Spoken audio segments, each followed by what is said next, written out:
Hello bachon, let's read this question. The question says that a light rod of length 1 meter is pivoted at its center and two masses of 5 kg and 2 kg are hung from the ends as shown in figure 10e3. Find the initial angular acceleration of the rod assuming that it was horizontal in the beginning. तो आइए बच्चों हम question के बारे में discuss कर लेते हैं यहाँ पर। जैसा कि हमसे क्वेश्चन में कहा गया है कि हमें इनिशियल एंगुलर एक्सेलरेशन बतानी है यहाँ पे, ये एज्यूम करते हुए कि जो बिगिनिंग में है हमारी जो ये पाइवोटेड है, जो लाइट रॉड है, ये बिगिनिंग में हॉरिजॉन्टल है। आइए जैसा कि हम यहाँ देख सकते हैं कि बेसिकली हमारे पास ये दो वेट गिवन है यहाँ पर, एक 2 kg और एक 3 kg, एक 5 kg। इसके कारण जो हम कहें कि अगर 5 kg के कारण जो फोर्स लगेगी नीचे की साइड वो क्या होगी, W1। बिकॉज हमारे पास यहाँ पर वेट गिवन है तो हम कह देंगे कि W1 फोर्स डाउनवर्ड डायरेक्शन में लगेगी इस साइड। और वैसे ही हम कह सकते हैं यहाँ पर कि जो 2 kg की हमारे पास ये 2 kg का जो मास है हमारे पास, इसके कारण जो फोर्स लगेगी वो कहाँ लगेगी, डाउनवर्ड्स डायरेक्शन में, और वो होगी W2। अब जैसा कि हम यहाँ पर देख सकते हैं कि ये जो 5 kg वाला वेट है ये क्या कोशिश करेगा कि ये जो रॉड है ये बेसिकली इस तरफ मूव करे, ये इस तरफ झुक जाए ये। बट उसी तरह से जो हमारा 2 kg वाला बॉक्स मास है वो कोशिश करेगा कि ये जो रॉड है ये इस डायरेक्शन में मूव करे। इन दोनों के इस मूवमेंट के कारण, ये दो वेट का जो मूवमेंट है इसके कारण क्या होगा, यहाँ पर टॉर्क टॉर्क प्रोड्यूस होगा। और हम जानते हैं कि टॉर्क का जो फॉर्मूला होता है हमारे पास वो क्या होता है, टॉर्क का फॉर्मूला होता है हमारे पास, टॉर्क इज इक्वल्स टू, हमारे पास होता है force into perpendicular distance, means F into R. जैसा कि हम जानते हैं यहाँ पर हमारे पास डिस्टेंस क्या है, परपेंडिकुलर डिस्टेंस हमारे पास गिवन है यहाँ पर। ये पूरी रॉड की लेंथ हमारे पास क्या है, पूरी रॉड की लेंथ हमारे पास है 1 मीटर। तो हम अगर बात करें यहाँ पर, यहाँ से यहाँ तक का जो डिस्टेंस होगा वो होगा हमारे पास 1/2 मीटर। उसी तरह हमारे पास यहाँ से यहाँ तक का जो डिस्टेंस होगा वो भी 1/2 मीटर ही होगा। आइए वैल्यूज पुट करते हैं। तो जैसे कि हम जानते हैं कि नेट टॉर्क जो यहाँ पर अप्लाई होगी वो होगी हमारी, नेट टॉर्क की अगर हम बात करें यहाँ पर तो नेट टॉर्क जो अप्लाई होगी यहाँ पर वो होगी, टॉर्क नेट जो अप्लाई होगी यहाँ पर वो होगी हमारी 5G। बिकॉज 5G हमने इसलिए लिया है कि जैसे कि हम जानते हैं कि फोर्स का फॉर्मूला होता है mg।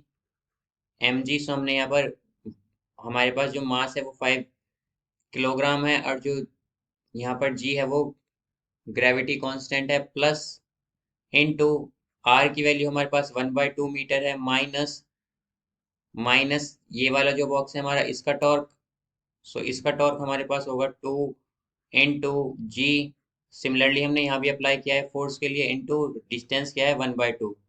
इसे जब हम सॉल्व करेंगे तो हमारे पास टॉर्क नेट की वैल्यू आ जाएगी 3/2 3/2G न्यूटन मीटर।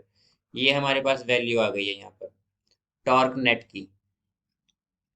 अब अगर हम, जैसे कि हम जानते हैं कि टॉर्क नेट का हमारे पास एक और फॉर्मूला होता है, टॉर्क नेट का हमारे पास एक और फॉर्मूला होता है, वो होता है moment of inertia, moment of inertia net into into alpha, alpha. ये भी हमारे पास टॉर्क का फॉर्मूला होता है। तो आइए इसमें वैल्यू रखते हैं। जैसे कि हम जानते हैं यहाँ पर इनर्शिया जो होता है, इनर्शिया का फॉर्मूला हमारे पास क्या होता है, इनर्शिया हमारे पास होता है m×r²। और r क्या होता है यहाँ पर, डिस्टेंस, और m मास होता है।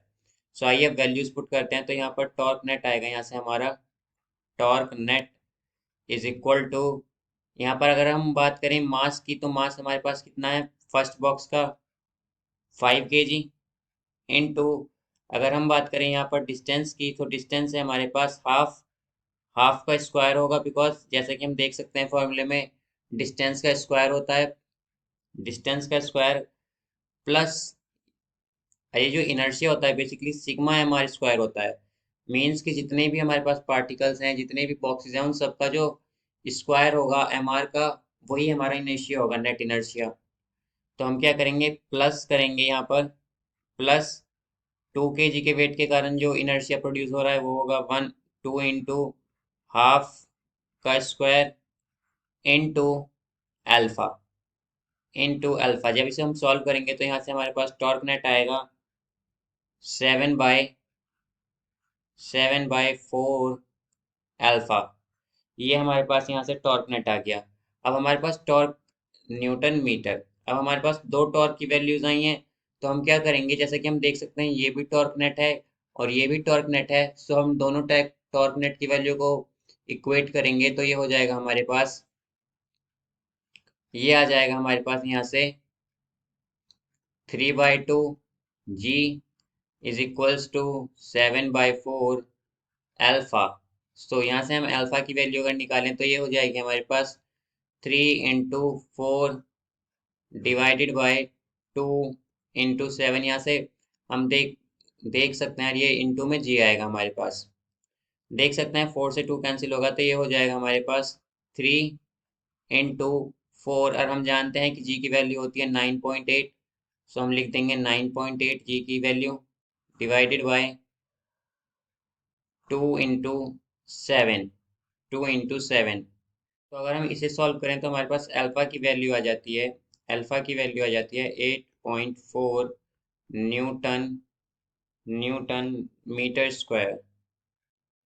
ये हो जाएगा हमारा alpha is equal to 8.4 newton, newton नहीं आ पाएगा हमारा, radian per second square, radian per second square, ये हमारी वैल्यू हो जाएगी अल्फा की। और अगर हम कहें तो यहाँ पर इनिशियल एंगुलर एक्सेलरेशन की हमारे पास ये वैल्यू हो जाएगी जो कि हमसे क्वेश्चन में पूछा गया था। सो हम कह सकते हैं कि एंगुलर एक्सेलरेशन जो होगा इस केस में वो होगा हमारे पास 8.4 radian per second square. I hope you understood it well, all the best.